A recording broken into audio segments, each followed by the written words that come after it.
Karma or karma has different meaning for different people. Across different cultures, many people think karma is some kind of judgment system where you get back what you do. In other cultures, people believe it's some kind of a hidden mechanism which determines your destiny. We will uncover what karma really is and what is not. And then we will discuss in this video some difficult questions people ask, like why somebody is born rich and why somebody is poor, and then what happens to people suffering due to natural calamities and etc. And then why bad things happen to good people while bad people enjoy good things. Like these many difficult questions. And finally, towards the end of the video, we will discuss what is right karma, what is wrong karma, and how to perform actions without actually suffering the consequences. So, before any delay, let's begin this interesting topic today. To begin with, first we must define what karma is. Karma, or the Sanskrit word karma, actually means action. It's based on the universal principle of cause and effect. This whole concept of karma has been developed. So basically it tells you about your actions and the consequences that follows that action. Now everybody thinks action means physical action, but it also includes mental action as well. For example, your mental intent, your planning, your desires, these are also included in the part of karma. We will see more detail into those things in this video, but the basic understanding of karma, the karma meaning is action. Now I want to clarify some two big misconceptions about karma. First one is people who think karma is some kind of hidden mechanism that determines your destiny. Yes, it's true that you develop patterns from your past deeds, and those determines your habit and ultimately your destiny. But however, these are reversible. These are not out of control. So with the right intent and right karma, you can correct your past deeds. So karma is not something that is fixed and it rules your destiny. It just tells what you do right now.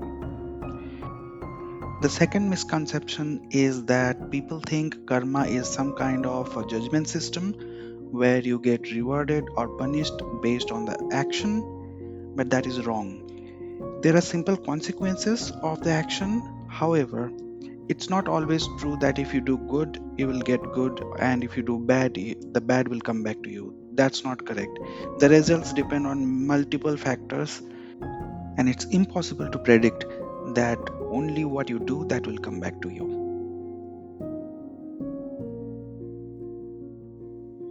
I will not go into the various types of karma like Sanchit karma, Prarabdha karma, Kriyaman karma, because there are a lot of documents and videos available online. You can go and search and learn about them. But here I will straight away go to the difficult question section, because in some point of time you might have these questions, but it is very unlikely that you have find a satisfactory answer anywhere. So before any delay, let's go.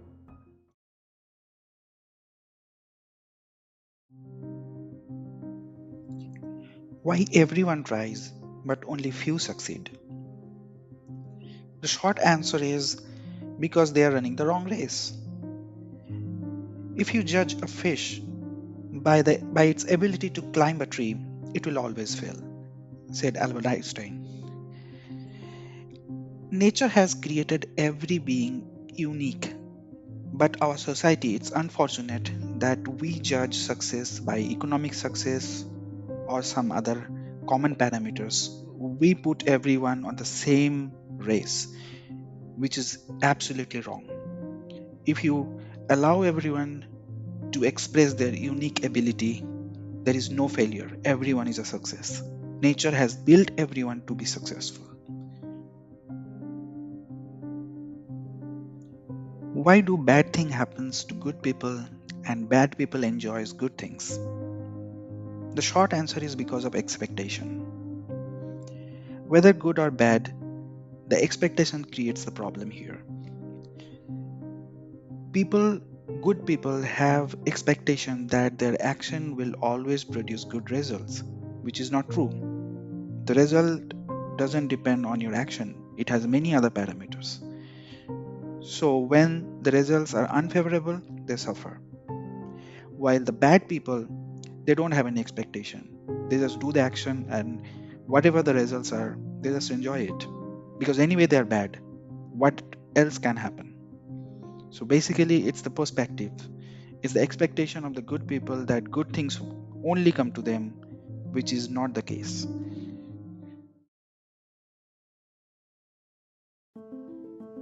Is it correct to punish or reward someone for the actions they have done in past which they don't even remember?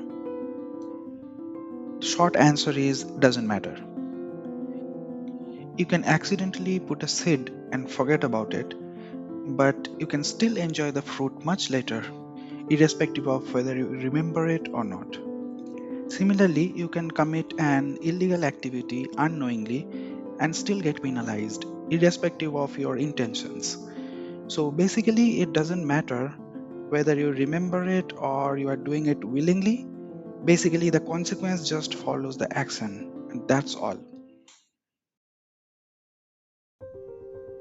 Why someone is born on a rich family and enjoys everything, and the other person born in poverty and suffers? To understand this very difficult situation, we will take an example. Suppose there is a business entity which has 10 branches in different cities. Out of these 10 branches, 8 are profit making and 2 are loss making.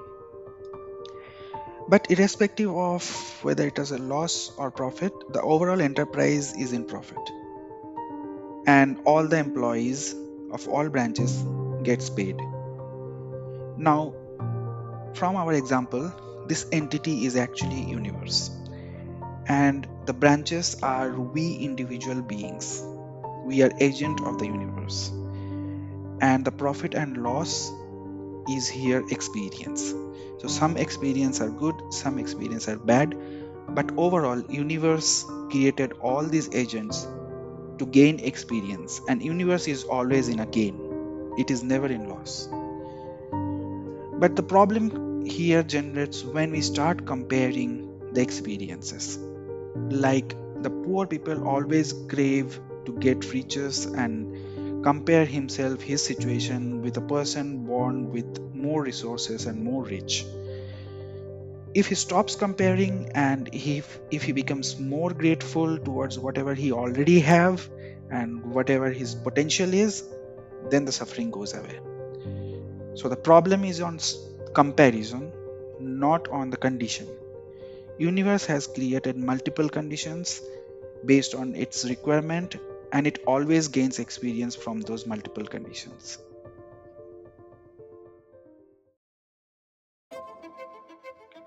When many people dies accidentally in a natural calamity or a war or something like that, do all of them have same kind of karma? The short answer is no. On an individual level, they have different karma, but they belong to a collective karma because of which their life ends at that moment. To understand this better, see it like this. They all were present at the same time, at the same place when that natural event was happening. So, so they get the same results in irrespective of what individual karma they have in their life. But someone who has lost their dear ones in such kind of event may ask, why me? Why am I suffering from that? When there is a landslide, nature doesn't choose which tree to take away. It just takes away whatever comes in the way. That's the law. Is killing someone or doing violence is bad karma? It's considered bad because you are taking someone's life forcefully. So our goal is to not do it or minimize it as much as possible, because on a survival level there is violence in all areas. Consider eating food. Without someone leaving their body or their life, how do we have food? Whether it is animal or plant, someone has to sacrifice their life. So there is killing or violence at every survival. However, as I said, our goal is to do it as little as possible. So we have to be mindful. More on that in the next section when we will discuss good karma and bad karma. But in this context, we also need to understand that sometimes you have to fight for right. Like sometimes violence is needed for greater good, to kill someone to establish long term peace.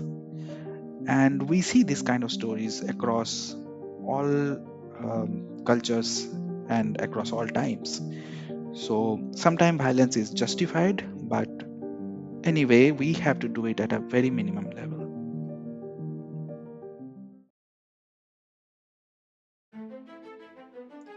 If my present is the result of my past karma and the past is the result before that, what will be the source of the first karma that began all this chain? This is a very confusing question, and the short answer is there is no beginning, there is no end.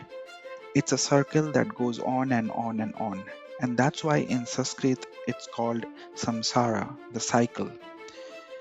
So in universe, every action has a cause and every action also has a consequence which becomes cause of the next action. And the cycle never ends. It has no beginning, it has no end, it just goes on.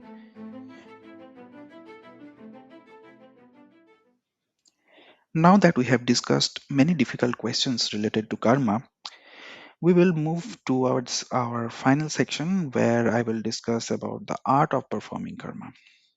But before that, if you have any specific question in your mind, do not forget to mention it in the comment and I will reply you personally. And please like this video and subscribe to our channel for more videos like this.